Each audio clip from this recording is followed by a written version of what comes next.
आज का नया टॉपिक है मोशन। मोशन का ये दूसरा भाग है। इससे पहले वाला भाग आप लोग देख लेना। आज का नया टॉपिक मोशन के बारे में नया टॉपिक है, वो है आवृत्ति। आवृत्ति मीन्स होता है किसी चीज की पुनरावृत्ति। अब किस चीज की पुनरावृत्ति होती है? देखो, जब कोई पिंड अपनी गति को निश्चित समय के बाद पुनरावृत्ति करता है तो उसकी गति को आवर्ती गति कहते हैं। मतलब जब जैसे घड़ी की सुइयों की गति, घड़ी की सुई ये है, यहाँ पर क्या करती है, बार बार इस केंद्र के चारों तरफ बार बार घूमती रहती है, तो इस गति को क्या कहते हैं? एक निश्चित समय अंतराल के बाद घूमती रहती है, तो इस गति को क्या कहते हैं? आवर्ती गति कहा जाता है। क्लियर हुआ? इसके बाद आता है प्रक्षेप गति। प्रक्षेप मीन्स होता है जब किसी वस्तु को हम फेंकते हैं तो वह परवलय के आकार के कारण जिस पथ पर चलने लगती है, परवलयाकार पथ पर चलने लगती है, तो उस गति को प्रक्षेप गति कहा जाता है। जैसे यूं मैंने फेंकी तो ये परवलयाकार हो गया, पथ ऐसे ही तो होता है परवलयाकार मतलब पर्वत के आकार का, पर्वत ऐसे ही तो होता है इस पर से। हाँ, तो इसकी जो इस पर जो वस्तु मूव करेगी उस गति को हम क्या कहेंगे? प्रक्षेप गति। लेकिन जो वस्तु है परवलयाकार पर पथ पर गति किस प्रकार से करती है? तो आंसर आएगा गुरुत्वीय बल की वजह से। किसकी वजह से? गुरुत्वीय बल। अब गुरुत्वीय बल क्या होता है? ऐसा बल जो पृथ्वी के अंदर होता है, जो किसी वस्तु को कोई बल किसी वस्तु को पृथ्वी की ओर अपनी ओर आकर्षित करने का रखता है, तो उस बल को ही गुरुत्वीय बल कहा जाता है। गुरुत्वीय बल मैंने जैसे जैसे ये मैंने वस्तु फेंकी, लो ये फेंकी, अब ये देखो ये वस्तु नीचे लौट के आई, तो ये जिस बल की वजह से वस्तु नीचे की ओर आती है उस बल को गुरुत्वीय बल कहा जाता है। जब मैंने कोई द्वारा फिर समझो, गुरुत्वीय बल, गुरुत्वीय मीन्स होता है पृथ्वी का बल। मैं कोई वस्तु कोई भी वस्तु आप फेंको, ठीक है, वो नीचे जिस बल की वजह से आ रही है उस बल को ही गुरुत्वीय बल कहा जाता है। उस बल को ही क्या कहा जाता है? गुरुत्वीय बल कहा जाता है। अच्छा, जैसे किसी खिलाड़ी द्वारा फेंकी गई गेंद की गति, बंदूक की गति, ठीक है, बंदूक की गति, ये सब गति क्या कहलाती है? ये आपकी गति होती है, प्रक्षेप गति होती है। इसके बाद आपका आता है डिस्टेंस। डिस्टेंस का है किसी वस्तु द्वारा तय की गई मार्ग की लंबाई। जैसे मैंने ये रास्ता बनाया है ए से बी, बी से सी, सी से डी, डी से ई। अगर हम इसकी कहेंगे कि इनके बीच की दूरी ज्ञात कीजिए, तो दूरी ज्ञात कर लेंगे तो क्या हो जाएगा? A plus B plus C plus का डी। ये होता है दूरी। दूरी एक अदिश राशि है। मतलब दूरी एक कैसी राशि है? अदिश राशि है। अब हम क्या कहेंगे कि हम यहाँ से स्कूल गए, स्कूल से फिर विलसी गए, विलसी से फिर हम बदायूं गए, बदायूं से फिर बिशौली आए, बिशौली से फिर घर पे आए, तो मेरी डायरेक्शन क्या होती रही? मैंने डायरेक्शन नहीं बताया, मैंने एक स्थान का नाम बताया। जहां पर डायरेक्शन नहीं होती है उस चीज को हम क्या कहते हैं? अदिश। इसलिए ये हमारी दूरी क्या है? अदिश राशि है। ठीक है, समझ में आ गया होगा? ठीक। अब अगला टॉपिक लेते हैं, वो है आपका विस्थापन। क्या है? विस्थापन। क्या है? आया विस्थापन। हाँ, मैंने बताया गति क्या है? गति एक अदिश राशि है। गति कैसी राशि है? एक अदिश राशि है। गति के बारे में बात हो गई थी, ठीक है। और मैंने बताया कि जो गति होती है वो हमेशा धनात्मक होती है। गति कैसी होती है? हमेशा धनात्मक होती है, ठीक है ना। अब आता है आपका विस्थापन। क्या आता है? विस्थापन। दूरी होती है वो हमेशा क्या होती है? धनात्मक होती है। अब क्या आता है आपका? विस्थापन। विस्थापन क्या होता है? प्रारंभिक बिंदु और अंतिम बिंदु की जो बीच की दूरी होती है, जैसे ये मेरा प्रारंभ बिंदु और ये मेरा क्या अंतिम बिंदु है, तो इनकी बीच की जो दूरी होगी वही क्या हो जाएगी? विस्थापन हो जाएगी। क्या हो जाएगी? वही क्या हो जाएगी? विस्थापन। मतलब जैसे मैं यहां से गया श्याम के घर, श्याम के घर के बाद राकेश के घर, राकेश के घर का ममता के घर, ममता के घर बाद श्याम बत्ती के घर, श्याम बत्ती के बाद मैं गया किसके घर? हिमांशु के घर। अब मैं पूछूं कि मेरा विस्थापन कितना हुआ, तो मैं अपने घर से और हिमांशु के घर के बीच की दूरी डायरेक्ट निकाल लूंगा, वही क्या हो जाएगा, आपका विस्थापन हो जाएगा। समझ गए होंगे, जैसे ए से बी गया, बी से सी गया, सी से डी गया, सी से डी से ई गया, ई से ई एफ गया, एफ से जी गया, जी से एच गया, एच से आई गया। मैं विभिन्न घर पे गया, लेकिन मुझे विस्थापन निकालना पड़ेगा, वो आई और ए के बीच को ऐड करके निकालना पड़ेगा। मैंने निकाल लिया। देखो विस्थापन is equal to I plus का ए। क्लियर हुआ? ठीक, ये एक सदिश राशि है। देखो मैंने क्या कहा, मैंने यहां से और हिमांशु के घर के बीच की दूरी निकाली, तो मैंने क्या दे दिया, डायरेक्शन दे दिया। जब डायरेक्शन दे दी तो ये कैसी राशि हो गई, ये सदिश राशि हो गई। सदिश राशि किसे कहा जाता है, वे राशियां जिनमें दिशा और परिमाण दोनों होती हैं सदिश राशियां कहलाती हैं। ठीक है। हाँ, दूरी बड़ी हो सकती है विस्थापन से, बराबर भी हो सकती है विस्थापन से, लेकिन विस्थापन से छोटी नहीं है सकते। एक नंबर का यहां से आपका क्वेश्चन तैयार हो गया। दोबारा फिर सुन लो, दूरी सदैव विस्थापन से बड़ी होगी, बराबर हो सकती है, लेकिन छोटी नहीं हो सकती। इसलिए मैंने कहा था ये दूरी होती है वो कौन सी कैसी होती है, वो आपको पॉजिटिव होती है, सदैव कैसी होती है, धनात्मक होती है। ठीक, इसके बाद आपका आता है चाल, स्पीड। एकांक समय में चली गई चाल को, एकांक समय में चली गई दूरी को, चली गई दूरी को गलत है भैया, एकांक समय में चली गई चाल, एकांक समय में चली गई दूरी को, वही तो कहना गलत है यहां पर। किसी वस्तु द्वारा एकांक समय में चली गई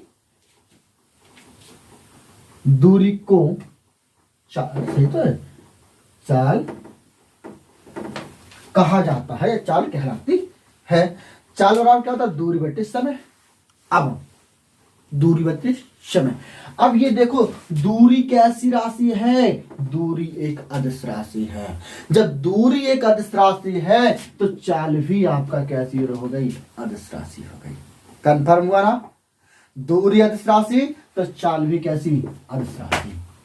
यानी दूरी डिपेंड कर गई किस पर, सॉरी चाल किस पर डिपेंड कर गई, दूरी पर। तो ये कैसी राशि हो गई, अदिश राशि हो गई। अगर हम इसका मात्रक पूछेंगे, दूरी को किस में नापते हैं, मीटर में, समय को किस में नापते हैं, सेकंड में, तो इसका मात्रक क्या हो गया, मीटर प्रति सेकंड। ठीक है, देखो इसका मात्रक ऐसा ही मात्रक होगा, मीटर पर सेकंड। अगर मैं औसत चाल ज्ञात करूंगा तो कुल दूरी बटे कुल समय हो जाएगा। देखो एक छोटी सी परिभाषा और दिखा सकता हूं, टी बराबर अगर हम बल लगा दें, क्या लगा दें, टी बराबर अगर हम बल लगा दें तो चाल बराबर क्या हो जाएगा, दूरी हो जाएगा। क्या हो जाएगा, चाल बराबर दूरी। मतलब क्या होगा, एकांक समय में चाल दूरी के बराबर होती है, एकांक समय में चाल दूरी के बराबर होती है। That's all. ठीक, अगला टॉपिक है आपका, वो है वेग, वेलोसिटी। क्या है, वेलोसिटी। अब आता है वेग। विस्थापन हो गया था, अब आता है वेग। किसी वस्तु द्वारा तय किए गए विस्थापन को वेग कहते हैं। किसी वस्तु द्वारा तय किए गए विस्थापन को वेग कहा जाता है। वेग बराबर होता है विस्थापन बट्टे समय अंतराल, विस्थापन बट्टे समय अंतराल। वेग को वेलोसिटी कहा जाता है, इसलिए इसे बी से पेश करते हैं। विस्थापन को डिस्प्लेसमेंट कहा जाता है, इसलिए इसे डी से पेश करते हैं। समय को टाइम कहा जाता है, इसलिए इसे टी से पेश करते हैं। अर्थात बी इज इक्वल टू क्या हो जाएगा, B is equal to D upon T हो जाएगा। अगर हम इसकी ऐसा इंटरनेशनल सिस्टम ऐसा यूनिट की बात करेंगे तो इसका देखो डिस्प्लेसमेंट को किसमें नापते हैं, मीटर में, और समय को कितना, सेकंड में। तो इसका ऐसा यूनिट कितना हो गया, मीटर पर सेकंड। क्लियर हुआ? ठीक, इसके बाद आपका था औसत वेग। औसत वेग क्या होता है, कुल विस्थापन बटे कुल समय। औसत का मतलब होता है टोटल, कुल, तो कुल लगा तो भाई हो जाए, वो चीज परिभाषा बन जाएगी। त्वरण क्या होता है, वेग परिवर्तन की दर को, वेग परिवर्तन की दर को, मतलब वेग परिवर्तन क्या होता है, वेग में परिवर्तन मतलब वेग में कितना परिवर्तन हुआ है, इस पॉइंट पर कितना परिवर्तन है, यहाँ पर कितना है, यहाँ पर कितना है, यहाँ पर कितना है। मतलब अगर हम इन सब के वेग में क्या निकालें, अंतर निकालें, तो वही क्या कहलाता है, वेग परिवर्तन कहलाता है। वेग परिवर्तन की दर को त्वरण कहा जाता है। इसका जो ऐसा ही मात्रक होता है वो मीटर पर सेकंड होता है, और ये कैसी राशि है, अदिश राशि है। वेग परिवर्तन की दर को, मतलब वेग परिवर्तन की दर को त्वरण कहते हैं। त्वरण इक्वल टू क्या हो जाएगा, वेग में परिवर्तन, वेग में परिवर्तन बटे समय में अंतर, ठीक है ना। तो वेग कैसी राशि है, वेग एक सदिश राशि है। जब वेग एक सदिश राशि है तो वेग एक सदिश राशि है, तो त्वरण भी कैसी राशि होगी, सदिश राशि होगी। समझ गए। इसके बाद आता है, इससे कुछ पॉइंट निकालते हैं कि मंदन किसे कहा जाता है। मंदन कहा जाता है यदि वस्तु का जो परिणाम है, परिमाण है, वस्तु का परिमाण है, समय के साथ साथ अगर बढ़ रहा है, वस्तु का परिमाण है, समय के साथ साथ क्या हो रहा है, बढ़ रहा है, तो उसका त्वरण क्या होगा, बढ़ेगा। और अगर घट रहा है तो घटेगा। इस प्रक्रिया को ही क्या कहा जाता है, मंदन कहा जाता है। इस प्रक्रिया को क्या कहा जाता है, मंदन कहा जाता है। अगला हेडिंग है गति के प्रमुख समीकरण। चलो, गति के प्रमुख समीकरण क्या होता है, हम गति के समीकरण बताते हैं, फिर गति क्या होती है हम आप बताएंगे। अभी गति की तीन समीकरण होती है मुख्य रूप से। कितने समीकरण होती है, तीन समीकरण होती हैं। बी बराबर u plus a t, v बराबर u plus a t, s बराबर यू टी प्लस एस बराबर u t plus half a t square, और बी स्क्वायर बराबर यू स्क्वायर प्लस का 2as। गति की तीन समीकरण होती हैं। नंबर एक आपकी हो गई बी बराबर यू टी प्लस बी बराबर यू प्लस ए टी, ठीक है, पहली समीकरण हो गई बी बराबर यू प्लस ए टी। दूसरी समीकरण हो गई एस बराबर u t plus half a t square. तीसरी समीकरण आपकी हो जाएगी बी स्क्वायर बराबर यू स्क्वायर प्लस का 2as। दोबारा फिर समझ लो, पहली समीकरण बी बराबर यू प्लस हाफ बी बराबर यू प्लस ए टी, ये कंफ्यूजन हो जाता है थोड़ा सा, दोबारा फिर याद कर लो। बी बराबर u plus a t, v बराबर u plus a t. Second समीकरण यू बराबर एस बराबर u t plus half a t square, और बी स्क्वायर बराबर यू स्क्वायर प्लस का 2as।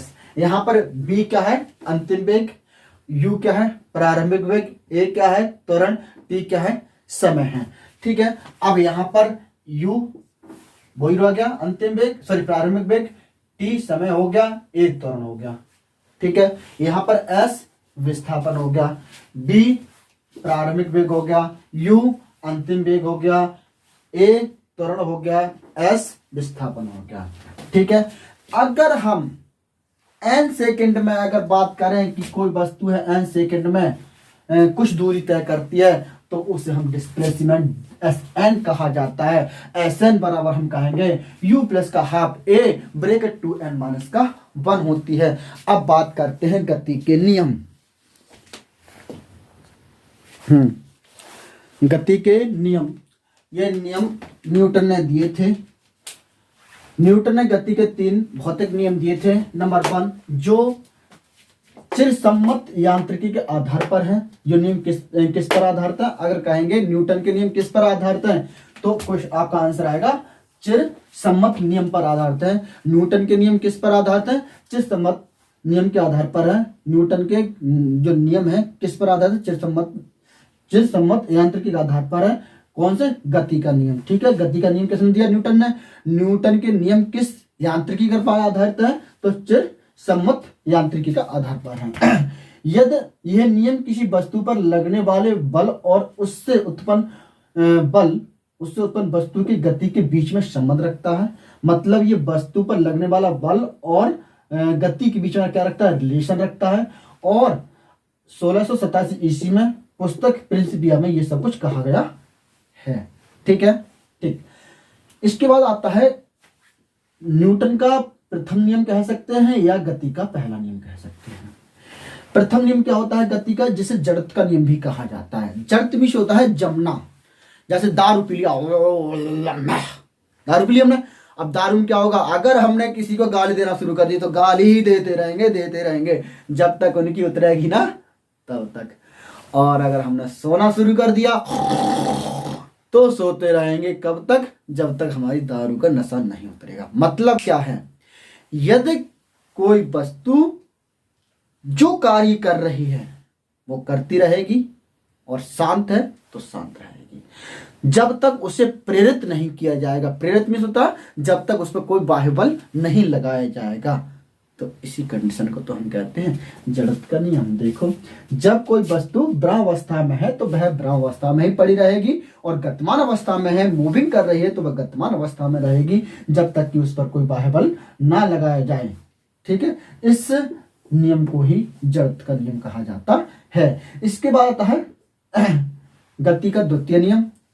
गति का द्वितीय नियम क्या होता है, किसी वस्तु पर आरोपित बल F, वस्तु के द्रव्यमान M, वस्तु की दिशा में उत्पन्न त्वरण A के गुणनफल के बराबर होता है। इसे F से प्रश्न करते हैं। F बराबर मीटर पर F बराबर ma होता है। m का मात्रक क्या होता है, m का मात्रक होता है किलोग्राम। क्या होता है, किलोग्राम। और a का मात्रक होगा मीटर पर सेकंड। तो मीटर पर सेकंड। अगर हम इसे द्वारा में बात करते हैं तो इसका मात्रक इन्हीं के नाम पर दे दिया गया न्यूटन। क्या दे दिया गया, न्यूटन। ठीक है ना।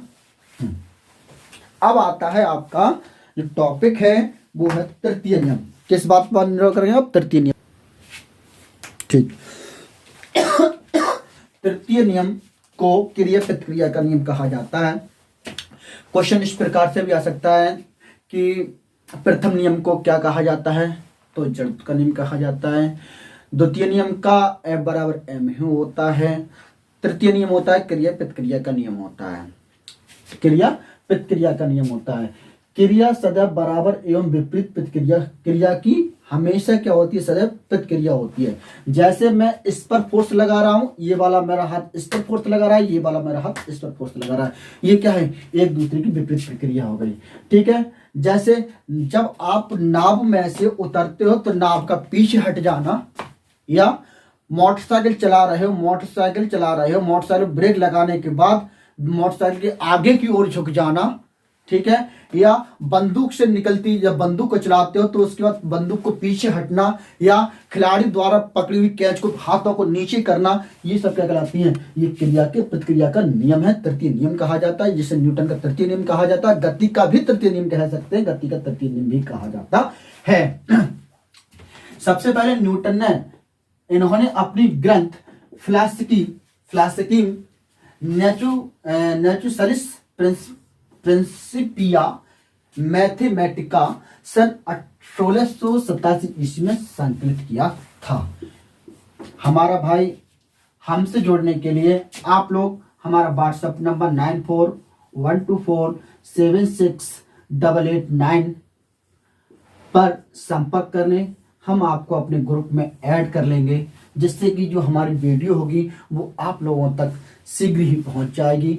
अगर इसमें कोई भी ऐसा पॉइंट रह गया हो, ये मेरा only for only CTET, TET, UP TET मतलब शिक्षक भर्ती से जो भी हमारी प्रक्रिया होती है, जो भी हमारे टेट होते हैं, ठीक है, टेस्ट 11 टेस्ट होते हैं, उससे संबंधित मैंने ये करा दिया। इसके बाद भी अगर कोई टॉपिक हो, कोई रह गया हो, किसी को कोई डाउट हो, तो प्लीज कमेंट में उसका सॉल्यूशन देने की कोशिश करेंगे। आज के लिए इतना ही। धन्यवाद, आप लोग मुझे बहुत सपोर्ट कर रहे हैं, बहुत बहुत धन्यवाद। आप मुझे सपोर्ट कर रहे हैं, मैं ईश्वर से प्रार्थना करता हूं कि आप लोगों को वो सपोर्ट करेंगे। आज के लिए इतना ही।